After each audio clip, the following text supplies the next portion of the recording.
Hi అండి. Welcome back to మహీనాని heartful life. Gas problem వచ్చింది. కొరత ఉంది అంటే ఏమో అనుకున్నాను కానీ అది మన వరకు వచ్చేంత వరకు తెలియలేదండి. 15 డేస్ బ్యాక్ మేము గ్యాస్ బుక్ చేస్తేను వాళ్ళు ఎలాంటి రెస్పాన్స్ లేదు. కాల్ చేస్తే రెస్పాన్స్ లేదు. డ్రైవర్‌కి కాల్ చేయండి అంటున్నారు.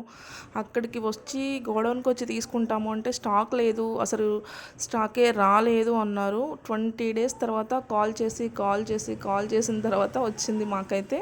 దాని తర్వాత మంత్లీ వన్స్ చేసే ఉప్మాని నేను వీక్లీ వన్స్ చేస్తున్నాను.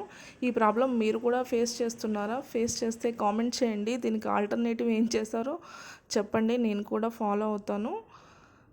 ఇంకా బ్రేక్ఫాస్ట్లోకి ఎక్కువగా చపాతీలు అలాంటివి, దోశలు లాంటివి కాకుండా నేను ఉప్మా, తొందరగా అయిపోయేవి, ఒక్కోసారి బ్రేక్ఫాస్ట్ రాగి జావా లేదంటే ఫ్రూట్సే ఇస్తున్నానండి పిల్లలకైనా మేమైనా. నచ్చితే లైక్ అండ్ సబ్స్క్రైబ్.